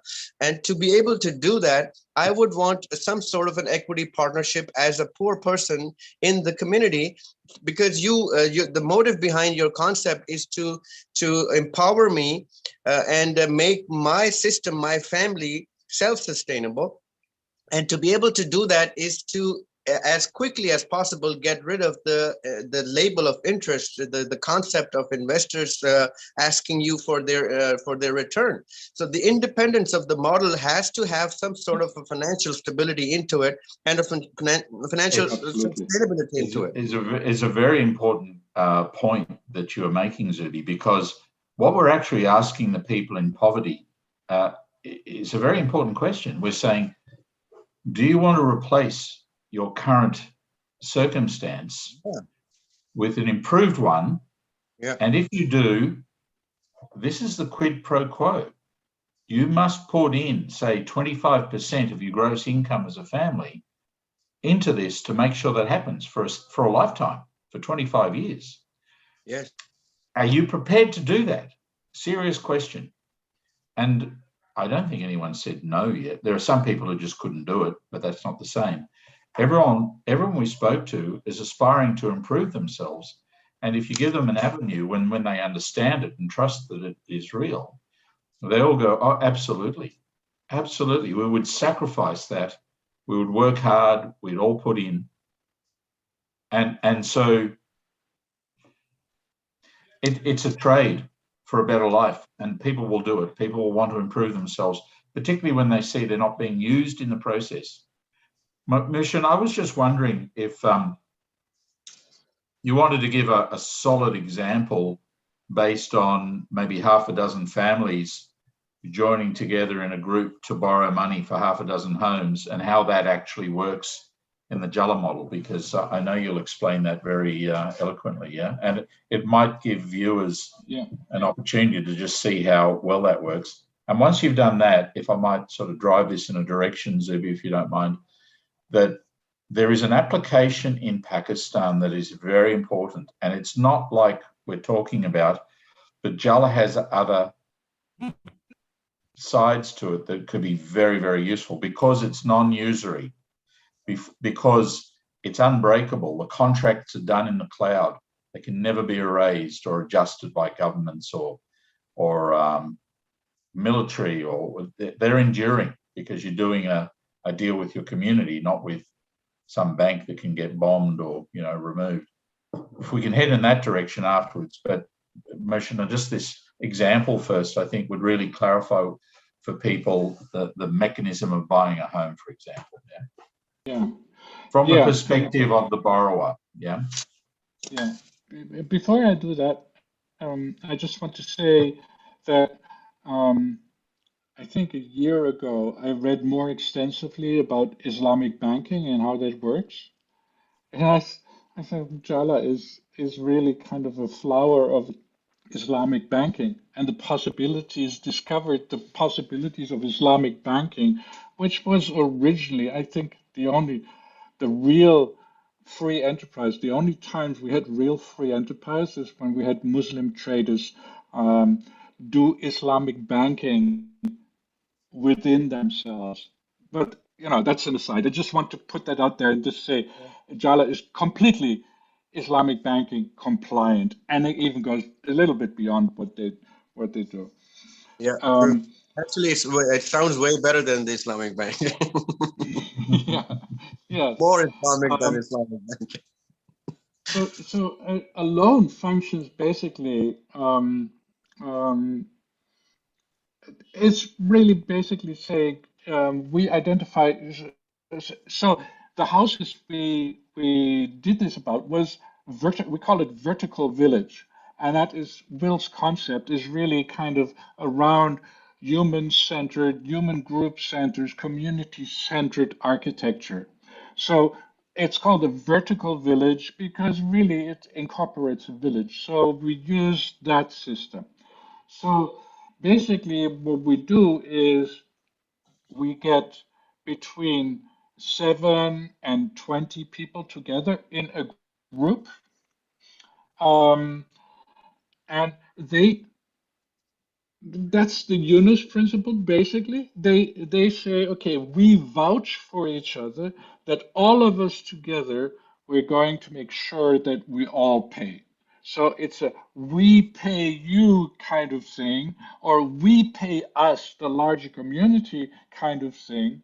Um, so basically, so let's say it's 10 people, makes things always easy. So it's 10 people, and then on top of their monthly um, installment, um, they put a percentage in a kind of a mutual insurance fund for that particular. So if after a year someone misses payment of 2 or 3 months or something, it can be paid from the fund afterwards. The community needs to get together to discuss this. What are we going to do? Because, so and so cannot pay anymore. Are we going to put all of this together, or are we going to look for a new person to join this particular group? And it would be a kind of, ideally, it's always a kind of group that will live in each other's neighborhood. So, you live together with the 20 heads of the household that or the 10 that you made a loan with together on one floor. So, you know of each other's circumstances and so on. So this is how it works. We put together a group of people, or we say, okay, self-select yourself into a group which will live next to each other and which will take care in the group that we all pay back. Now, and then the third element is really Will and I figured out what would be around about the maximum thing people can pay per month, and because the average income is, or in the slums, is round about 5 to 7 thousand pesos in Yeah. comparative, which is round about 100 euros. So you need to go to 25 euro basically, but it can be much more. So this is why we give money to groups. So um, of self-governing groups. You can regard these groups also as cells within the eco credit system, because basically what these people are providing is the value of the asset. So, in Islamic banking, you cannot pay interest, but you can get the rent of an apartment building, for instance. So, you're building an asset in that sense, and that is what is happening in Jala if we do housing or microfinance or any of those systems. That is how it works. So it's always groups. I think, the level I talked about, the reputation level I talked about earlier, that will be around about 100, on the first level, around about 100 euro of credit, right? But that means like 10 people with 100 euro can get together and then they have 1,000 euro, right? So, and they can say, well, we have that money. And this is the elegance of infinite liquidity is like, say, I have a thousand Jala accounting units on I can say, okay, I can, it doesn't need to lie around in my wallet. You can get automated loans. I will only lend to people under these circumstances. You say what the rules are, and then the community loans to the community. So you have these loans that are internally that upgrade the economy because if we see this system as just doing housing loans, it's not sustainable. It is extremely slow. Let's put it like that. It's sustainable, but extremely slow. So basically, that's how if you buy your bakery stuff in the house, why not use the coin you're using anyway to pay your rent, right? So, and this is how people can easily wrap their head around it. So now you have the baker and you have your sorry store or your little kiosk and so on. So you build up the economy alongside with people making payment for houses. This is kind of how these ideas and how we developed this product by actually looking at the actual situation of the people. So we do the loan. So that also gives us. So we don't give loans to individuals beyond these levels that I just mentioned, but only to groups. Housing loans only to groups, or if you say an oven, only to the baker group, etc., etc., etc. So it's always community to community, and this aspect, I'm kind of using that aspect because social control is never ever used in a system of financials. What they use is like credit ratings and all of those things. This is what is being used. Punishment. And, Mm. yeah, and we're using basically good social behavior that we want to enhance anyway, and we're piggybacking on, especially, I mean, in Africa, Southeast Asia, we're piggybacking on the community spirit that is much more alive there than it is in the West, basically. Look, Mushin, you gave an example to me right at the outset about how this might work in a practical sense, where let's just say Will, Raza, Zubi, and Mushin are all in the same community. We're all borrowing as a group for, an oven for the bakery, yeah, and so this Jala application lives on our mobile phones. And what I always found interesting is that people in abject poverty all seem to have plasma TVs and a 4G telephone. I don't know how that happens, but they all do. They're all well connected, which proves there is an economy, obviously, as well. They might live in a box, but there's a TV on the wall. So on the app on their phone,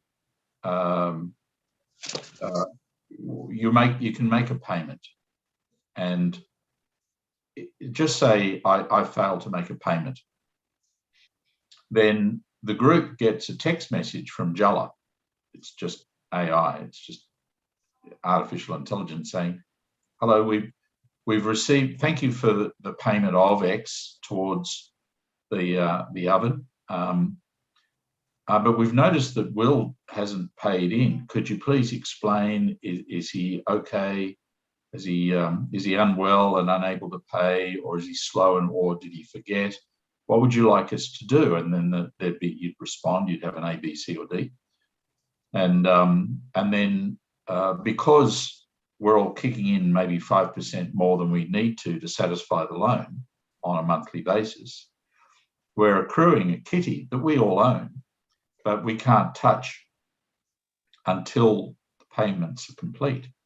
And so if it is like, okay, so Will broke a leg and he can't bicycle to work, and so for the time being he has to pass, then the algorithm would just text everyone in the group back saying, that's okay, we'll just take his money out of the joint account, and if that's okay with everyone, and then let us know if he wants to catch up later or leave it as it is, and eventually come back, that'll be fine. So no harm, no pressure, no duress. It's like we set it up for just this sort of circumstance and it's going to work. And then at the end of the day, we've all paid off the oven, and the algorithms remembered this Will Marcus guy, he didn't pay for 3 months. So when the remainder of that kitty, that security, is handed back to the four of us, well, I didn't put as much in, so it comes off what I would get. I wouldn't get a quarter. I'd get a quarter less what I failed to pay, and nominally some interest, cost 5% per annum. So, and even at the end of it, when I really love this bit, Mushin, the algorithm will say that money that you've been putting in excess as security, it's now amounted to this amount. What do you want to do with that? We can equitably pay everyone out again in cash or, credit, or we can roll that into another loan for your children.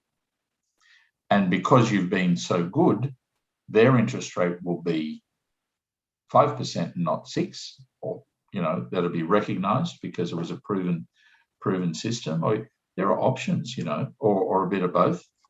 So the algorithm is harmless, and I mean that in the true sense of the word.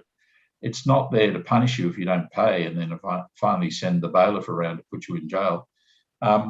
It's there to assist people who are deeply honest. Generally, that's the assumption. And if they fail, well, obviously their credit rating doesn't look so good in Jala, and next time round it's not so easy for them. But don't forget, there's the pressure of the, like, I'm sure Raza and Zubi and Mushin, you're going to be onto me for not paying and being, slack about this, unless I've got a broken leg, obviously. And so your community then disenfranchises you from the system. So the pressure of your peers is the main security that the system has. Notwithstanding, there's an asset underpinning all of this, which remains with Jala until the final payout. And there are a couple of reasons for doing that. So the asset is underwriting the whole thing. It's about right. I agree. Yeah. Okay, I have one last thing to ask. See, whenever we talk about these. Sorry, Zubi. Carry on, mate. I'm just teasing. Because whenever we talk about these projects, I'm forced and compelled to think about people around me in our country, and I don't know if it's natural or if I'm just a bit too patriotic. I don't know, but it is how it is. That's natural. And I guess charity begins at home. That's why I probably think about my hometown or my homeland before anything else, and not take away anything from other countries which need these sort of projects more than Pakistan in general does. But see, we have a variety of underprivileged communities. And at the Gray Lounge, at the platform that we have established so far, we have people working on various projects, and all those projects are charity-based projects to uplift communities of various types and various categories. For instance, we have two project heads. One of them is probably also a part of this conversation right now through our Zoom session.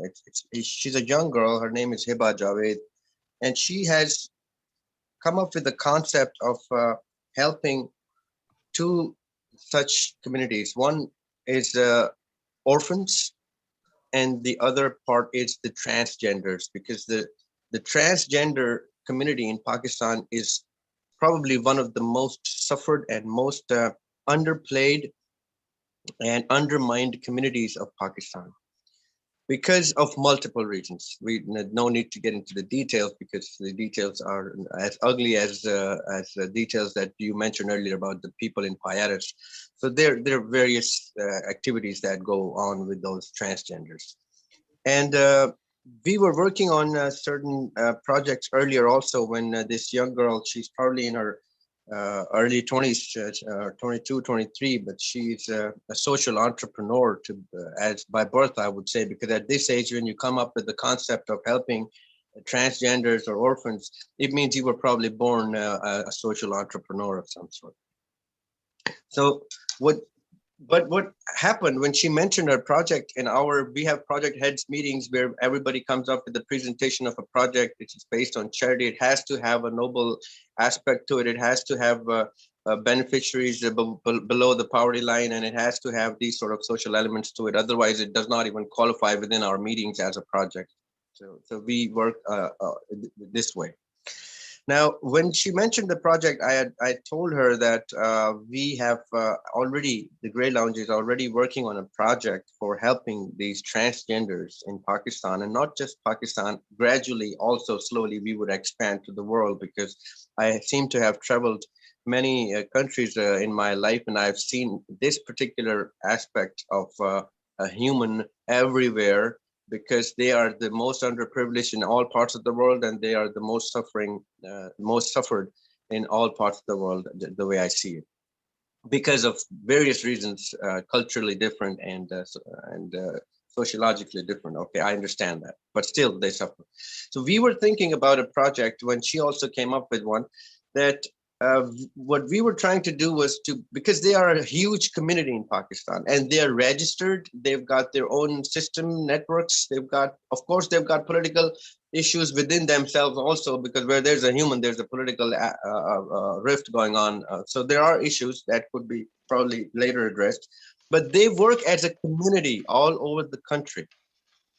They get charity donations and all sorts of other social entrepreneurs helping them out, but they work as a community independently, and they do very huge things within themselves, which even the government of Pakistan fails to do at times, but within their own scope. So when I look at these projects that you mentioned, I am compelled to think about these communities, and I am, in my mind, while you're discussing, I'm trying to fit this thing somewhere in the community and see what's possible for them or not, and how we can do. And what I noticed is that when we talk about Jala becomes an independent global welfare state, where it could have citizens, unmarked citizens, from Pakistan, from Philippines, from the US, from Africa, from wherever, all the homeless and whatever underprivileged people that you can think of could become a citizen of a global welfare state, because that was the name of the project that we came up with for our transgenders, that we would give them global citizenship. And gradually, in the long run, we would take them on an international passport of a global citizenship, where they could be interacting with each other globally, and have smaller communities, societies, towns, and cities even established for them in the longer run. So maybe Jala could actually, I see Jala as some welfare state where we can think of orphans, we could think of transgenders, and any community that could be suffering in any possible way. So I think the terminology is not quite right. Jala will never be a welfare state. It's a platform to allow people who don't have access to banking facilities to finance, to get finance. We're never going to give people money. They have to pay it back. I understand. It's not welfare. I'm not talking about liquid cash. You are giving them a welfare, the concept of better lifestyle. You know what they say. It's not a handout. It's a hand up. Yes, I totally agree. So and I think the word welfare is not sort of resonating with me, Xaryab. I understand your sentiment, but we can allow people, allow access to all of these people to help themselves out, because the intention at the end of the day is to eliminate poverty. Exactly. But that's the whole concept of a welfare state. That there should be no poverty, and there should be no, these sort of aspects a welfare state should principally cover. That the citizens of the welfare state should not be below the poverty line. That's a really interesting aspect, because in all countries there are people who cannot help themselves, and we've had a bit of a discussion about this, whether they're fully disabled or physically or mentally or financially. Financially, if they're not physically or mentally disabled, then the Jala will help them out. Yes. But Jala can't help people who are unable to help themselves, and therefore welfare. We're not going to become the welfare state, though that's a possibility. There could be an arm of Jala that becomes a welfare system, that we could commit a percentage of everything back to helping that, maybe the 4% of any population that is unemployable or incapable of helping themselves out of trouble. That's put that aside. The intention is to build their families so strong that the families can look after these people. It's not a perfect system, but I think it's an approach, and maybe it's got a few prongs to it. This whole welfare issue, because if we solve the poverty aspect first, then we can come back and deal with the welfare issues with intransigent socio-economic problems, and that could be done through welfare as a straight gifting thing. If Jala works out to be that successful, then it can say, okay, we're going to just take appeal for these people and look after them as well. So then truly we are acting like a government. But do we want to become government? Never forget, it's a decentralized system. It's a decentralized system, so we can't even become a government. In the sense, so if you understand decentralized system, basically what it would allow to the transgender people all over the world is to actually make it verifiable. So take the transgender as a persecuted minority in about 150 countries of the world's 200, and that's probably optimistic, but so they can help themselves. You see, so the tool is basically a tool to help themselves. We don't want to lift the poor up.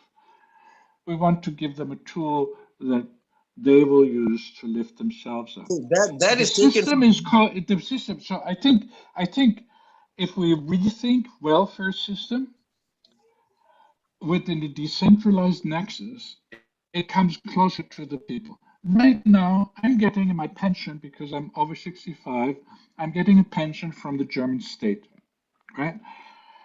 And that's more, it's not a handout because I have paid into that system all my life, You've been paying taxes. So I'm being paid back, but the system is really, really, really sucks.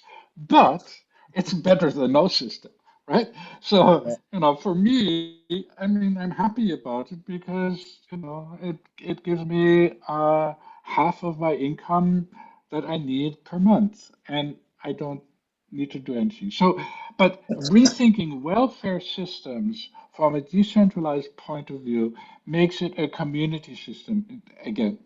So we're just see network. So this is what Jala provides is a network of networked individuals who are using an accountability system so the transgender people can go, yeah, okay, so we make it possible for the elder transgender people who have been struggling all of their life to have a great way to live life the last 20 years of their life. And we as a community take care of that. And then there's tons of ways in which that can be done. But See, a welfare state should be one where the people create the welfare that then they share among each other. Yeah. See, the thing is, you mentioned that Jala does not work directly with the beneficiaries. It works with the community structure. So, and the community then disperses whatever activities that it has in turn to the beneficiaries. Now, the community, so to speak, does not practically exist when we talk about transgenders. It's more of people scattered but gathered under some sort of a flag, some sort of a name, an organization established by themselves, and a very shabby outfit also at times, where they have some furniture also where they sit down and have meetings of some sort. But this community, once somehow entwined with your system, starts to deliver projects such as the vertical villages, such as the food cube concept, or any other welfare project that you have for people. What it would do is that this community would in turn be providing welfare by means of a mechanism established, just like the German government has established, or the Scandinavian countries have established somehow, that they have a network where they know how to make people work for themselves to earn the welfare that they demand in return from the government. That is understandable. That is something, a task upon the community itself that is supposed to handle.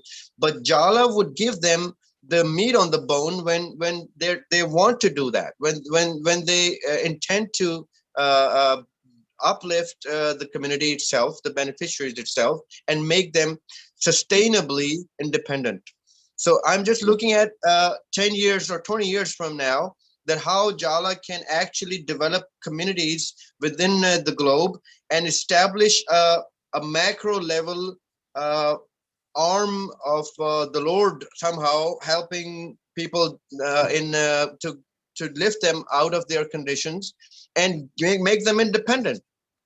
Just like I mentioned earlier, that Jala should itself become independent at one time, even of investors or other currencies, for that matter, so that the independence starts from the leader side, from Jala side, and is transferred. Because let's say I am the end point beneficiary of your concept, then I would say Jala itself is not independent. How can they promise independence to me? Because they are dependent on some sort of an investment coming in on the basis of some sort of a business plan that they throw to investors, that this is what we will do, and this is how the interest that would come, and this is how your stagnant currency or your investment would have some sort of a nominal return every year annually.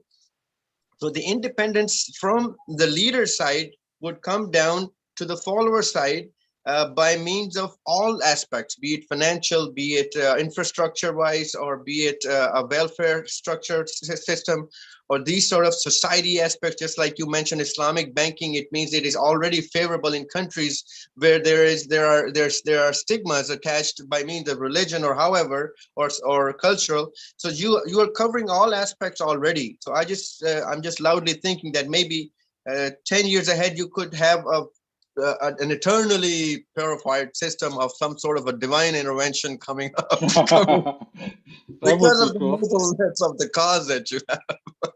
If we can eliminate poverty by doing that, I'm totally for it. So, I mean, it's really funny, you know. I think we're coming to the end, but you know, I really think it's funny that you know, we're looking at a a a globe which really offers a huge opportunity, and why is it not taken? So you know, so basically, I think that I think we're moving towards a time where the profit motive isn't as strong anymore. I mean, I see it among young people in Germany.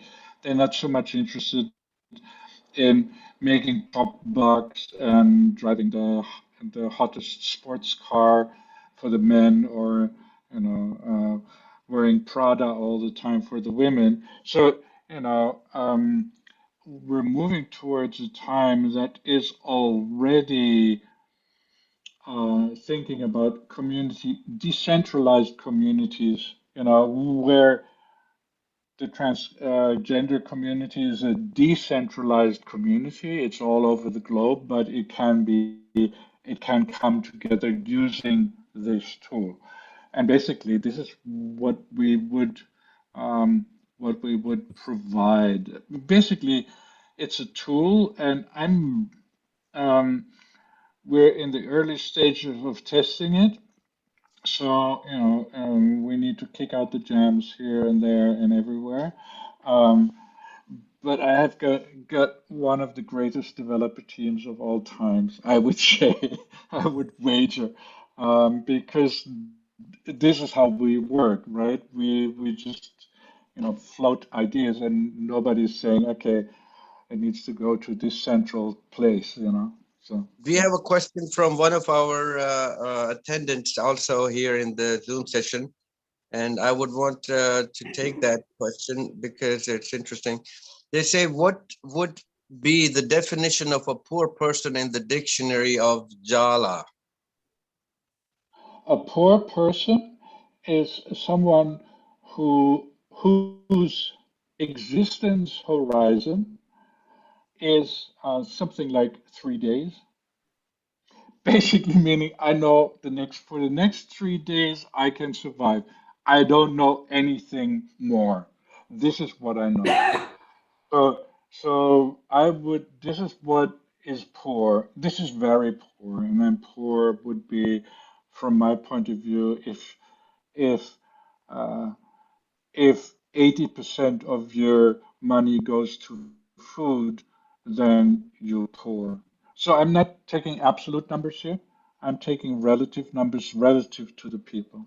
And having lived in poverty myself in my young years, I uh, I kind of have a felt point of view there more rather than a statistical and definition point of view. So as with all things in a decentralized universe, you don't have one dictionary. You have like a hundred, right? So, you know, whatever people think of as being poor, that's what it probably is. Okay, okay. That question came from one of our Grey Lounge members. His name is Hisham Akhtar. He's also one of our project heads. So I hope he's got the question addressed. And Raza bhai, I would want to add. Very interesting. I'm still getting my head around partnering with the loan sharks. I'm still adjusting myself to that concept that you proposed. No, I think it was very interesting. We've obviously once again extended over our allotted time, which we need to curtail, and I know the guys have given valuable time again. To thank them for that. We would like to maybe in the next session, if we can, address our project in Pakistan a little bit more, or bring that into focus, and share some of the ideas that we're working on, how we can maybe start cultivating those ideas into implementation, really.